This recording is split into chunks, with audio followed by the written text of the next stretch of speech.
प्यारे विद्यार्थियों, साथियों, आज हम बात करेंगे लोकप्रिय प्रभुसत्ता का सिद्धांत। क्या? लोकप्रिय प्रभुसत्ता का सिद्धांत। ये एक ऐसा सिद्धांत है जो कि राजनीति विज्ञान के सभी विद्यार्थियों को मालूम होना चाहिए।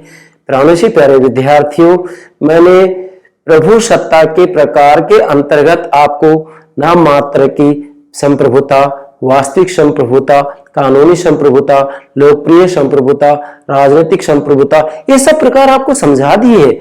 आज हम केवल लोकप्रिय प्रभुसत्ता के सिद्धांत के ऊपर चर्चा करेंगे।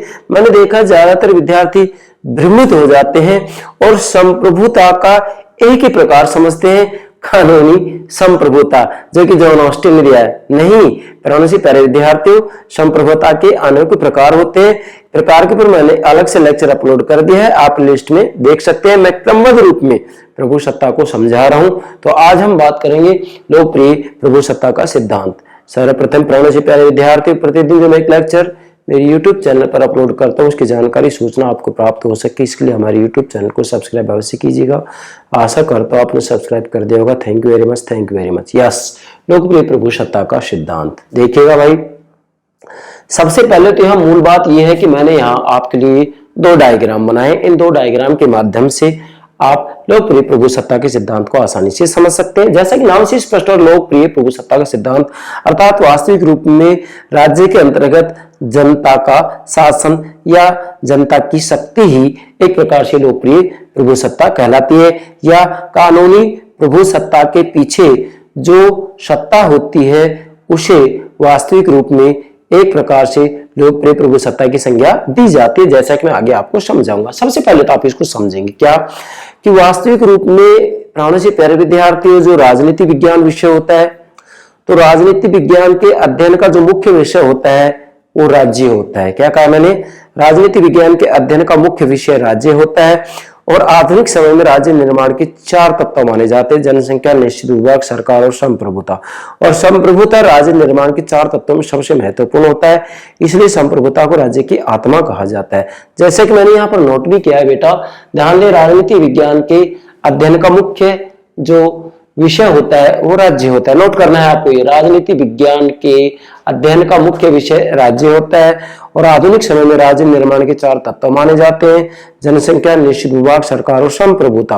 और संप्रभुता राज्य निर्माण का सबसे महत्वपूर्ण मुख्य तत्व होता है। जैसा कि मैंने नोट भी किया है, राज्य के चार तत्वों में प्रमुख है। मतलब राज्य निर्माण के आधुनिक समय में जो चार तत्व माने जाते हैं: जनसंख्या, निश्चित विभाग, सरकार और संप्रभुता, तो इन चार तत्वों में जो संप्रभुता है वह राज्य के चार तत्वों में सबसे प्रमुख है। फिर मैंने यहाँ संकेत दिया सात। सात का मतलब ये होता है कि प्राचीन भारत के अंतर्गत राज्य निर्माण के सात तत्व माने जाते थे, जिसे कि सप्तांग सिद्धांत की संज्ञा दी जाती थी।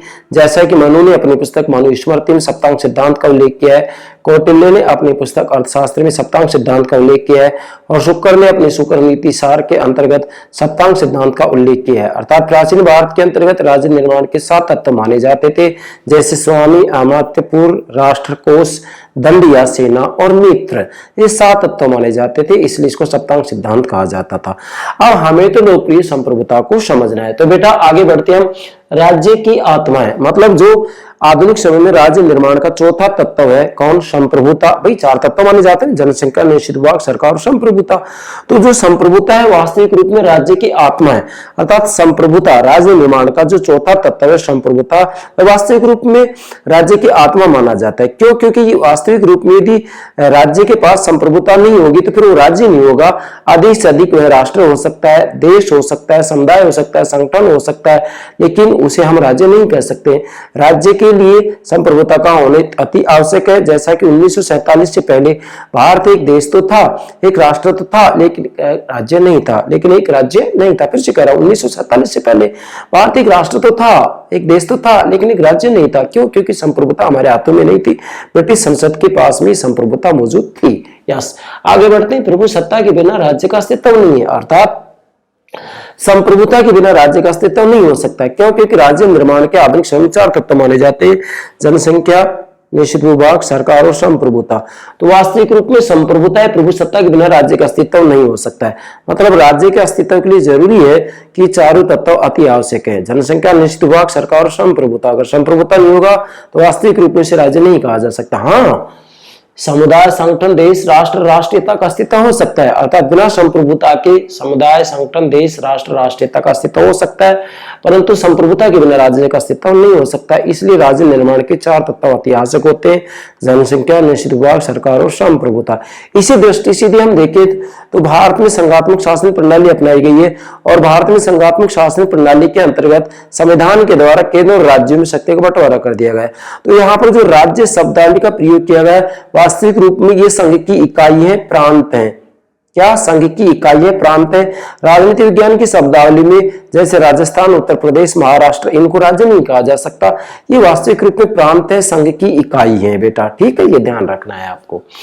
अब बेटा आगे बढ़ते हैं हम कि राज्य की सर्वोच्च शक्ति प्रभुसत्ता है। सबसे पहले तो आपको पता होना चाहिए कि प्रभुसत्ता होता क्या है। तो आप नोट करेंगे राज्य की सर्वोच्च शक्ति, राज्य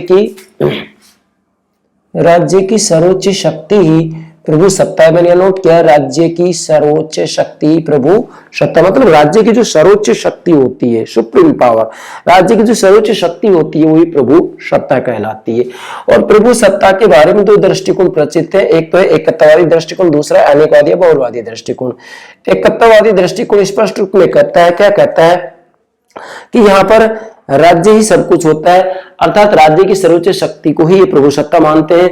जबकि बहुलवादी ये कहते हैं कि नहीं भाई, वास्तविक रूप में समाज के अंतर्गत अनेक प्रकार के समुदाय होते हैं, राज्य भी इसी प्रकार का एक समुदाय है, जबकि ये राज्य को सब कुछ मानता है। कौन? एकत्ववादी दृष्टिकोण। और अनेकवादी बहुलवादी दृष्टिकोण के ऊपर मैं अलग से लेक्चर अपलोड करूंगा। अब बेटा हम मूल बात पर आते हैं, क्या? लोकप्रिय प्रभुसत्ता का सिद्धांत। बेटा ध्यान देंगे, इसको समझने के लिए पहले ये डायग्राम समझे आप। क्या?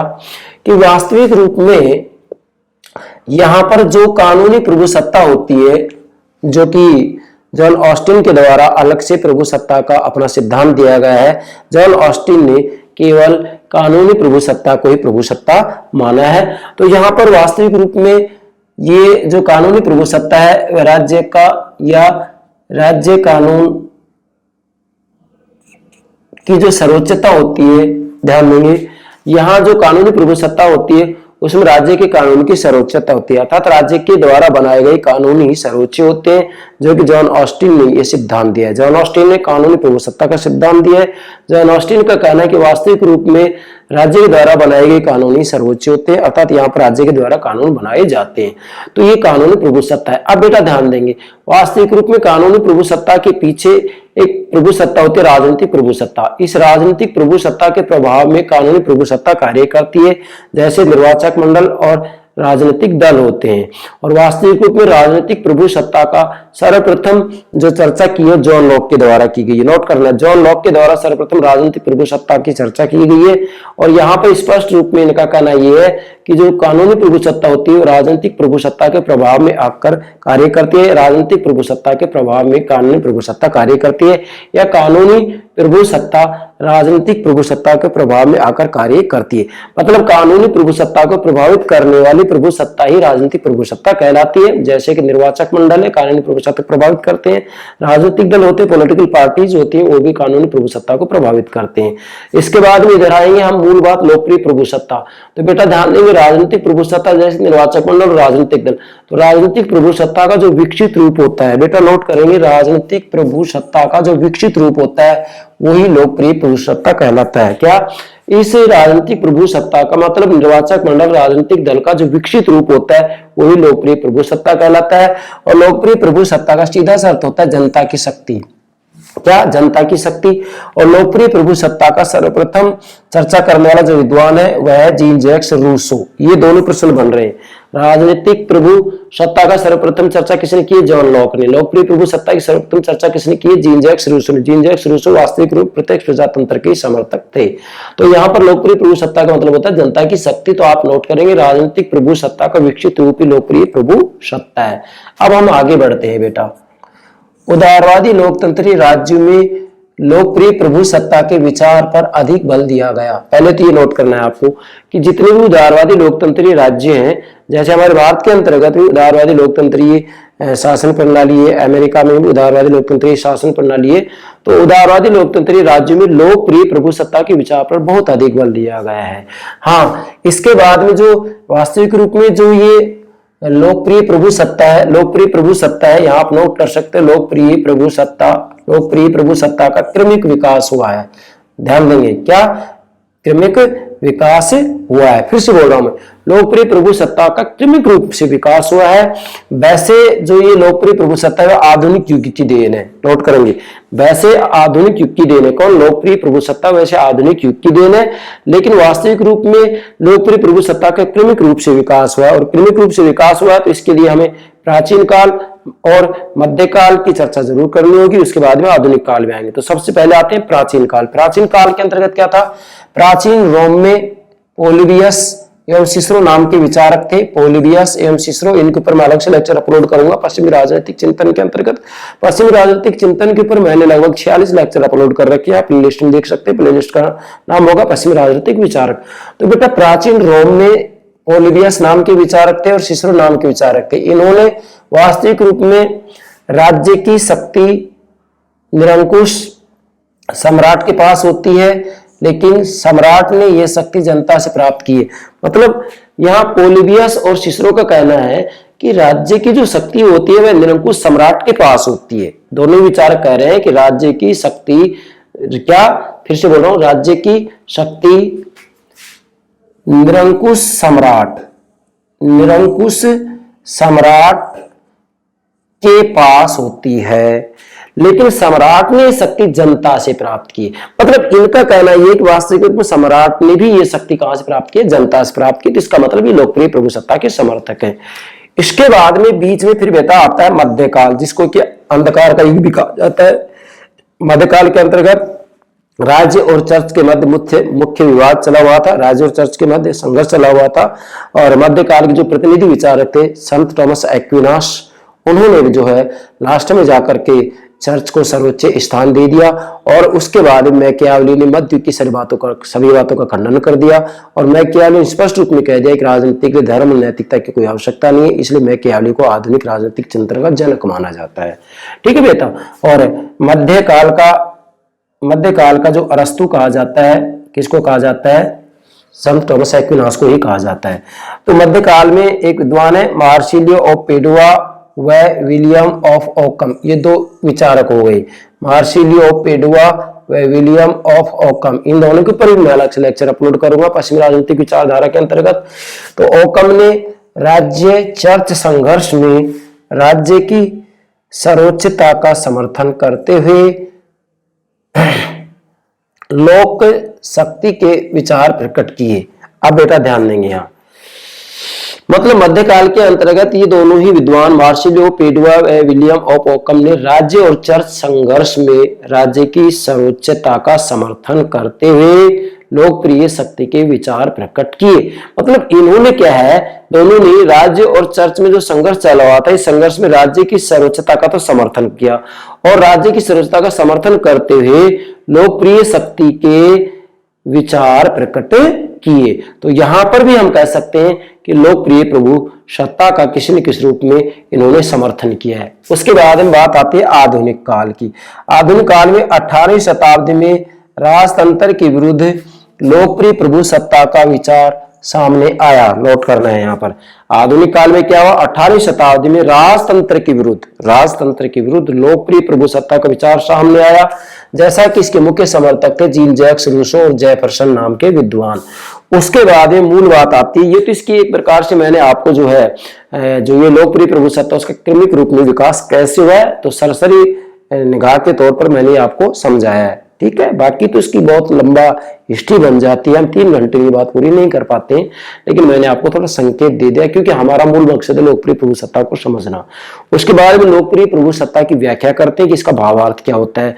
देखिएगा बेटा, वास्तविक रूप में राज्य में जनता की शक्ति अथवा प्रभाव को लोकप्रिय प्रभुसत्ता का नाम दिया जाता है। नोट करना है ये, क्या राज्य में जनता की शक्ति अथवा प्रभाव को लोकप्रिय प्रभुसत्ता का नाम दिया जाता है। जैसे हमने लिखा ना, राज्य की सर्वोच्च शक्ति ही प्रभुसत्ता है, तो राज्य की सर्वोच्च शक्ति का वास किसमें होता है? यहाँ जनता में होता है। क्या राज्य की जो सर्वोच्च शक्ति होती है किसमें होती है? जनता में होती है, इसलिए इसको लोकप्रिय प्रभुसत्ता कहा जाता है। तो आप नोट करेंगे, राज्य में जनता की शक्ति, राज्य में जनता की शक्ति अथवा प्रभाव, जनता की शक्ति अथवा प्रभाव को लोकप्रिय प्रभुसत्ता का नाम दिया जाता है। फिर से बोल रहा हूं, राज्य में जनता की शक्ति अथवा प्रभाव को लोकप्रिय प्रभुसत्ता का नाम दिया जाता है। क्लियर बेटा? इसके बाद में फिर मैंने अगली बात लिखी है, जनमत का जो प्रभाव कानूनी प्रभुसत्ता पर पड़ता है उसी को लोकप्रिय प्रभुसत्ता कहा जाता है। ध्यान दीजिएगा, जनमत का जो प्रभाव कानूनी प्रभुसत्ता पर पड़ता है उसी को लोकप्रिय प्रभुसत्ता कहा जाता है। अब देखिएगा आप, ये जो राजनीतिक प्रभुसत्ता है, जैसे निर्वाचक मंडल है, राजनीतिक दल है, क्योंकि यहाँ पर मतदाता आएंगे निर्वाचक मंडल के अंतर्गत, राजनीतिक दल के अंतर्गत, तो डेफिनेटली जनमत का जो प्रभाव कानूनी प्रभुसत्ता पर पड़ता है उसी को लोकप्रिय प्रभुसत्ता कहा जाता है। तो ये जो राजनीतिक प्रभुसत्ता होती है इसका प्रभाव कानूनी प्रभुसत्ता के ऊपर पड़ता है, और जो राजनीतिक प्रभुसत्ता का प्रभाव इसके ऊपर पड़ रहा है तो वह ही एक प्रकार से क्या हो जाता है? लोकप्रिय प्रभुसत्ता हो जाती है। क्यों? क्योंकि राजनीतिक प्रभुसत्ता का विकसित रूप लोकप्रिय प्रभुसत्ता है, और लोकप्रिय प्रभुसत्ता या जनता की जो शक्ति होती है वास्तविक रूप में कानूनी प्रभुसत्ता को भी प्रभावित करती है। तो नोट करेंगे, जनमत का जो प्रभाव कानूनी प्रभुसत्ता पर पड़ता है उसी को लोकप्रिय प्रभुसत्ता कहा जाता है। जो जनमत होती है, जनता होता है, इसका प्रभाव कानूनी प्रभुसत्ता के ऊपर भी पड़ता है। उसके बाद में एक विद्वान है आशीर्वादम, जिन्होंने अपनी पुस्तक लिखी राजनीति विज्ञान नाम से इन्होंने अलग से ग्रंथ लिखा है। तो आशीर्वादम कह रहे हैं कि लोकप्रिय प्रभुसत्ता के सिद्धांत के अनुसार अंतिम सत्ता जनता के हाथों में होती है। बेटा नोट करना है ये, लोकप्रिय प्रभुसत्ता के सिद्धांत के अनुसार अंतिम सत्ता जनता के हाथों में होती है। किसके हाथों में होती है? जनता के हाथों में होती है। किसने कही ये बात? आशीर्वादम। पुनः बोल रहा हूं मैं, आशीर्वादम कह रहे हैं लोकप्रिय प्रभुसत्ता के सिद्धांत के अनुसार अंतिम सत्ता जनता के हाथ में होती है। मतलब मूलतः यहाँ पर, जैसा कि नाम से लोकप्रिय प्रभुसत्ता का सिद्धांत, मतलब यहाँ अंतिम रूप में जो सत्ता होती है जनता के हाथों में होती है। जैसा कि भारतीय संविधान के प्रस्तावना स्पष्ट रूप में कहा गया है कि हम भारत के लोग, तो वास्तविक रूप में अंतिम रूप में जो सत्ता का वास होता है वह भारतीय जनता के हाथों में होता है, इसे लोकप्रिय प्रभुसत्ता का कहा जाता है। ठीक है, अगली बात लेते हैं बेटा, लोकप्रिय प्रभुसत्ता का विचार शासकों की निरंकुशता के विरुद्ध पूंजीपति वर्ग का एक नारा था। ध्यान देंगे, ये बहुत महत्वपूर्ण बात है। लोकप्रिय प्रभुसत्ता का विचार मतलब ये विचार कि अंतिम रूप में जो सत्ता है जनता के हाथों में होनी चाहिए। तो लोकप्रिय प्रभुसत्ता का विचार शासकों की निरंकुशता के विरुद्ध है। अब नोट करेंगे यहाँ, शासकों की निरंकुशता के विरुद्ध पूंजीपति वर्ग का एक नारा था। किसका नारा था? ये पूंजीपति वर्ग का नारा था। यह एग्जाम में किसी भी रूप में आपसे पूछा जा सकता है। उसके बाद में लेंगे हम लोकप्रिय प्रभुसत्ता के सिद्धांत की आलोचना। मैंने नोट किया, आलोचना है। किसकी आलोचना है? लोकप्रिय प्रभुसत्ता के सिद्धांत की आलोचना है। क्योंकि वास्तविक रूप में जो लोकप्रिय प्रभुसत्ता का सिद्धांत है इसके अंतर्गत वे बहुत से गुण नहीं है जो सैद्धांतिक रूप से इस सिद्धांत में होने चाहिए। तो आप नोट करेंगे, लोकप्रिय प्रभुसत्ता के सिद्धांत में वे बहुत से गुण नहीं है जो सैद्धांतिक रूप से लोकप्रिय प्रभुसत्ता के सिद्धांत में होने चाहिए, इसलिए इस आधार पर इसकी आलोचना की जाती है। पहली आलोचना, किसी मान्य परिभाषा का नहीं होना, अर्थात वास्तविक रूप में लोकप्रिय प्रभुसत्ता का जो है किसी भी रूप में कोई स्पष्ट अर्थ या परिभाषा नहीं दी गई है, इसलिए पहली आलोचना किसी मान्य परिभाषा का नहीं होना। मतलब लोकप्रिय प्रभुसत्ता की कोई मान्य परिभाषा नहीं दी गई है। इतना ही कहा गया है कि भाई जनता की शक्ति या अंतिम सत्ता जनता के हाथों में हो, उसे लोकप्रिय प्रभुसत्ता कहा जाता है। लेकिन ये किसी मान्य परिभाषा का हम अभाव मानेंगे, इसलिए पहली आलोचना किसी मान्य परिभाषा का नहीं होना। कैसे? जैसे वास्तविक रूप में कभी तो कुछ विद्वान कहते हैं कि लोकप्रिय प्रभुसत्ता वास्तविक रूप में निर्वाचक मंडल में होती है, मतलब अंतिम रूप में जो सत्ता होती है वो निर्वाचक मंडल में होती है। कभी कहते हैं कि सारी जनता में होती है, जैसा कि आपके सामने यहाँ ही। कभी कहते हैं कि राजनीतिक प्रभुसत्ता में वास होता है जनता का, कभी कहते हैं लोकप्रिय प्रभुसत्ता अर्थात जनता में होता है ये। तो इसका मतलब किसी मान्य परिभाषा का नहीं होना, मतलब जैसे नंबर 1 में कहा गया निर्वाचक मंडल के आत्म होती है अंतिम शक्ति, जबकि दूसरा मत कहा जाता है कि सारी जनता में जो है अंतिम रूप में सत्ता होती है। तो कहने का भावार्थ ये है कि यहाँ पर अंतिम रूप में जो सत्ता है किसके हाथ में होगी, तो यहाँ पर पहला मत कह रहा है निर्वाचक मंडल के हाथ में होगी, दूसरा मत कह रहा है सारी जनता के हाथ में होगी। तो इसलिए कहा जा सकता है कि किसी मान्य परिभाषा का नहीं होना है। और जब सारी जनता की बात भी आती है तो सारी जनता में भी बालिग और नाबालिग की बात आ जाती है, इसके ऊपर भी मतभेद बना हुआ है, कहीं पर 18 वर्ष कहीं पर 21 वर्ष। तो डेफिनेटली कहा जा सकता है कि किसी मान्य परिभाषा का नहीं होना, पहली आलोचना है। दूसरी आलोचना है यह संगठित शक्ति नहीं है, मतलब लोकप्रिय प्रभुसत्ता वास्तविक रूप में एक संगठित शक्ति नहीं है, इसको हम संगठित शक्ति नहीं कह सकते। हाँ, जैसे मान लीजिएगा संसद है, व्यवस्थापिका है, तो ये तो संगठित शक्ति है, लेकिन जनता, मतदाता, जनमत संगठित शक्ति नहीं हो सकते। मतलब जनता को, मतदाता को, जनमत को ये संगठित शक्ति नहीं कहा जा सकते, तो मत कहा जाएगा। और मत वास्तव में कोई ज्ञान नहीं होता है, और मत चूंकि एक प्रकार से एक विचारित होता है तो समय विशेष के आधार पर ये परिवर्तित होता रहता है, इसका अपना कोई संगठन नहीं होता है। इसलिए लोकप्रिय प्रभुसत्ता ये क्या होती है, ये संगठित शक्ति नहीं है। जैसे संसद की बात आती है तो संगठित चूंकि एक संस्था है, लेकिन लोकप्रिय प्रभुसत्ता की बात आती है, मतलब यहाँ हम ये कहेंगे कि भी जनता की शक्ति की बात आती है, जनता की शक्ति कभी संगठित नहीं हो सकती है। इसलिए आप ये कहेंगे कि वैसे संसद अर्थात ये तो चूंकि संसद एक संस्था है तो इसलिए ये तो संगठित हो सकती है, लेकिन जनता, मतदाता, जनमत संगठित नहीं हो सकते। जैसे कि गार्डनर ने कहा भी है कि असंगठित जनता चाहे कितनी भी शक्तिशाली क्यों न हो प्रभुसत्ता नहीं है। किसने की बात, गार्डनर ने क्या कहा है कि असंगठित जनता चाहे कितनी शक्तिशाली क्यों न हो प्रभुसत्ता नहीं है, क्योंकि जनता संगठित नहीं हो सकती है, असंगठित होती है। इसलिए असंगठित जनता चाहे कितनी भी शक्तिशाली क्यों ना हो उसको प्रभुसत्ता नहीं कहा जा सकता है। तीसरी कमी है जनता आदेश नहीं दे सकती है। वाकई लोकप्रिय प्रभुसत्ता की बात आती है, क्योंकि लोकप्रिय प्रभुसत्ता में जनता के हाथों में शक्ति होती है और जनता कभी संगठित नहीं हो सकती। संगठित नहीं हो सकती है तो जनता कभी आदेश नहीं दे सकती है। कैसे नहीं दे सकती है, वास्तविक रूप में जनता अच्छे कानूनों की मांग तो कर सकती है, जनता अच्छे कानूनों की मांग तो कर सकती है, लेकिन वास्तविक रूप में अच्छे कानून बनाने के लिए सरकार को बाध्य नहीं कर सकती है। ठीक है बेटा, तो इसलिए जनता आदेश नहीं दे सकती है। और चूंकि प्रभुसत्ता का अर्थ ही आदेश देना होता है।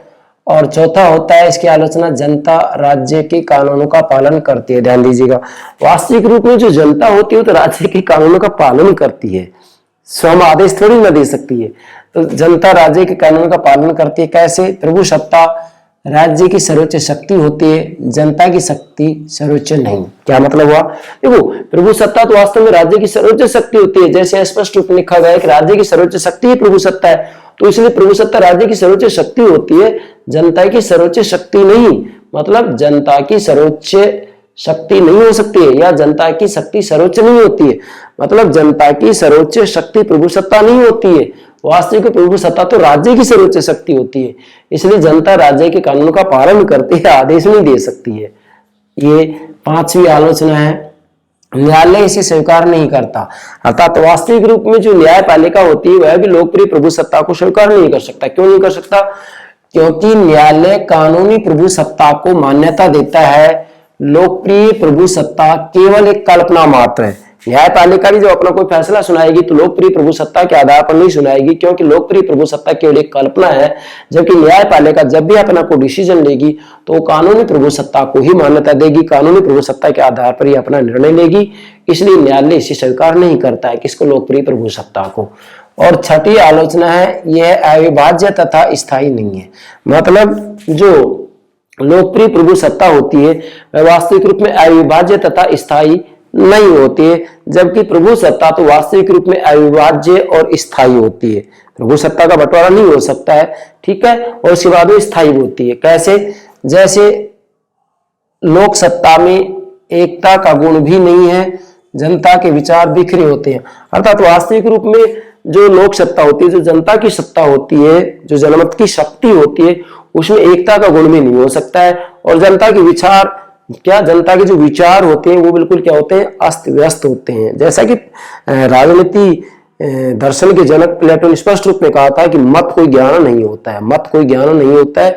और वास्तविक रूप में लोकप्रिय प्रभु सत्ता के अंतर्गत तो अंतिम रूप में देखा जाए तो बहुमत के आधार पर ही निर्णय लिया जाता है, और प्रत्यक्ष लोकतंत्र की बात आती है तो जनता के द्वारा ही निर्णय लिया जाता है। लेकिन वास्तविक रूप में मत कोई ज्ञान नहीं होता है। तो बेटा इसलिए जो लोकप्रिय प्रभु सत्ता होती है यह अविभाज्य तथा स्थायी नहीं होती है। क्या ये अविभाज्य तथा स्थायी नहीं है।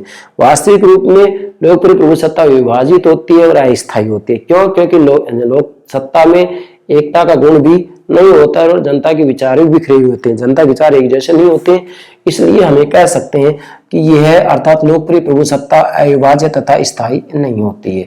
इसके बाद में हम निष्कर्ष निकालते हैं इसका। क्या? लोकप्रिय प्रभु सत्ता कानूनी दृष्टि से प्रभु सत्ता नहीं है। नोट करेंगे क्या कि जो लोकप्रिय प्रभु सत्ता होती है कानूनी दृष्टि से प्रभु सत्ता नहीं है। क्यों? क्योंकि यह विचार शासन को कुछ सीमा तक अत्याचारी और निरंकुश बनने से अवश्य रोकते हैं। हाँ, अब यहाँ दो बात होगी। नंबर एक तो यह कि लोकप्रिय प्रभु सत्ता कानूनी दृष्टि से प्रभु सत्ता नहीं है। ये बात तो सत्य है कि लोकप्रिय प्रभु सत्ता कानूनी दृष्टि से प्रभु सत्ता नहीं हो सकती है। क्यों? क्योंकि न्यायपालिका लोकप्रिय प्रभु सत्ता के आधार पर अपना कोई निर्णय नहीं लेगा, वो तो कानूनी प्रभु सत्ता के आधार पर अपना फैसला सुनाएगा। लेकिन ये बात तो जरूर है कि यह विचार अर्थात लोकप्रिय प्रभु सत्ता का विचार, यह विचार शासन को कुछ सीमा तक अत्याचारी व निरंकुश बनने से अवश्य रोकता है। क्यों रोकता है? क्योंकि वास्तविक रूप में जो शासन होता है जनता के जनमत के विरुद्ध कोई भी गलत फैसले नहीं ले सकता है। इसलिए कुछ सीमा तक अत्याचारी और निरंकुश बनने से अवश्य रोकता है। किसको? शासन को। कौन? लोकप्रिय प्रभु सत्ता का विचार।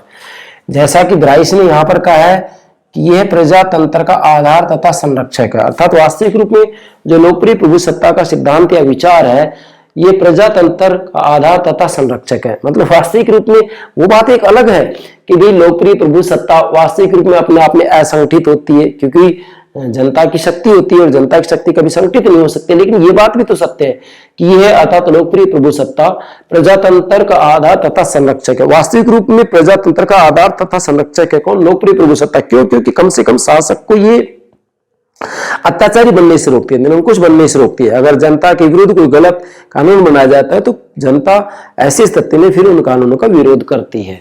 ठीक है बेटा। इसके बाद में अगली जो बात आ रही वो है आशीर्वादम ने अपनी एक पुस्तक लिखी राजनीति विज्ञान। आशीर्वादम ने लोकप्रिय प्रभु सत्ता के सिद्धांत में निम्न सकारात्मक विचार बताए। अर्थात चाहे जी भर की इसकी कमी निकाली जाए किसकी? लोकप्रिय प्रभु सत्ता के विचार के सिद्धांत की, पर फिर भी एक विद्वान आशीर्वादम ने लोकप्रिय प्रभु सत्ता के सिद्धांत में निम्न सकारात्मक विचार बताए। मतलब इन्होंने लोकप्रिय प्रभु सत्ता के पक्ष में तर्क दिए। तो क्या सकारात्मक विचार बताए? नंबर एक, सरकार का अस्तित्व अपने कल्याण के लिए न होकर जन कल्याण के लिए। ध्यान दीजिएगा, कम से कम लोकप्रिय प्रभु सत्ता के सिद्धांत से विचार से फायदा होता है क्या? कि सरकार का अस्तित्व अपने कल्याण के लिए न होकर जन कल्याण के लिए। मतलब यह स्पष्ट कहा जा रहा है कि सरकार का अस्तित्व अपने कल्याण के लिए नहीं है बल्कि जन कल्याण के लिए। लोकप्रिय प्रभु सत्ता का सिद्धांत से बात स्पष्ट होती है। और जनता के विरुद्ध यदि कोई कानून बनाया जाता है जनता उसे स्वीकार नहीं करेगी। दूसरा क्या है? जनता की इच्छाओं को कुचलने पर विद्रोह की संभावना होती है। अर्थात ये जो जनता की इच्छाओं के विपरीत कोई कानून बनाया जाता है तो ऐसी स्थिति में फिर जो है जनता की इच्छाओं को कुचलने पर क्या हो जाता है? विद्रोह की संभावना हो जाती है। क्या कह रहा हूं मैं? जनता की इच्छाओं को कुचलने पर विद्रोह की संभावना बन जाती है। मतलब जनमत के विरुद्ध कोई कानून नहीं बनाया जा सकता। तो लोकप्रिय प्रभु सत्ता का ये भी फायदा है। और तीसरा है जनता की भावना को इच्छा, क्या? जनता की भावना को इच्छा अभिव्यक्त करने से सरल कानूनी साधनों की व्यवस्था बराबर बनी रहती है। ध्यान दें, जनता की भावना को इच्छा अभिव्यक्त करने से मतलब जनता की भावना को इच्छा अभिव्यक्त करने से सरल कानूनी साधनों की व्यवस्था बराबर बनी रहती है। मतलब मूल बात यहाँ चूंकि लोकप्रिय प्रभु सत्ता जनता की इच्छा की भावना का अभिव्यक्त करने का मौका देते तो ऐसी स्थिति में सरल कानूनी साधनों की व्यवस्था बराबर बनी रहती है। तो इससे फायदा होगा। चौथा है जल्दी चुनाव, स्थानीय स्वायत्त शासन, लोक निर्देश लोक आदेश तथा प्रत्यावर्तन। प्रत्यावर्तन का मतलब होता है किसी कैंडिडेट को चुन करके हम भेजते तो उसको वापस बुलाना, वापस बुलाने का अधिकार ही प्रत्यावर्तन कहलाता है। तथा प्रत्यावर्तन द्वारा सरकार को प्रत्यक्ष रूप से उत्तरदायी होना चाहिए। मतलब वास्तविक रूप में इस लोकप्रिय प्रभुसत्ता से ये भी फायदा होता है कि सरकार को प्रत्यक्ष रूप से जनता के प्रति उत्तरदायी होना चाहिए। और पांचवें, सरकार को अपनी सत्ता का प्रयोग संवैधानिक तरीकों से करना चाहिए, न कि मनमाने ढंग से। वास्तविक रूप में इस लोकप्रिय प्रभुसत्ता के सिद्धांत में ये भी एक सकारात्मक विचार छुपा हुआ है। क्या छुपा है? कि सरकार को अपनी सत्ता का प्रयोग संवैधानिक तरीकों से करना चाहिए, न कि मनमाने ढंग से। मतलब गैर संवैधानिक साधनों से जो है सत्ता का प्रयोग नहीं करे, बल्कि संवैधानिक तरीकों से सत्ता का प्रयोग किया जाए, मनमाने ढंग से नहीं किया जाए। लोकप्रिय प्रभुसत्ता के सिद्धांत में ये विचार भी छुपा हुआ है, जैसे कि सकारात्मक विचार की संज्ञा दी जाती है। तो आशीर्वादम का कहना है कि लोकप्रिय प्रभुसत्ता के सिद्धांत में वास्तविक रूप में ये 5 विचार छुपे हुए हैं। और जब इन 5 विचारों का निष्कर्ष निकाला जाता है तो ये बात उभर कर सामने आती है कि वास्तविक रूप में लोकप्रिय प्रभुसत्ता के विचार से कोई भी सरकार हो या कभी भी निरंकुश और अत्याचारी नहीं बन सकती है। उसे जन कल्याण के लिए कानून बनाने होंगे, जन कल्याण के हित में कार्य करने होंगे। यही लोकप्रिय प्रभुसत्ता का योगदान है या देन है। तो मुझे पूरा विश्वास है आप लोकप्रिय प्रभुसत्ता के सिद्धांत को आसानी से समझ गए होंगे। इससे महत्वपूर्ण कोई प्रश्न पूछा जाता है क्या, इससे कोई भी महत्वपूर्ण प्रश्न पूछा जाता है या इससे संबंधित कोई प्रश्न पूछा जाता है तो मुझे पूरा विश्वास है आप गलती नहीं करेंगे। तो बेटा मुझे पूरा विश्वास होगा कि आप लोकप्रिय प्रभुसत्ता के सिद्धांत को आसानी से समझ गए होंगे। इसके बाद में हम लेंगे जॉन ऑस्टिन का संप्रभुता का सिद्धांत, जो कि सभी प्रकार की प्रतियोगिता परीक्षाओं की दृष्टि से बहुत ही महत्वपूर्ण है। ठीक है बेटा, तो मुझे विश्वास है आप इस सिद्धांत को ठीक से समझ गए होंगे। Okay, thank you very much, thank you very much.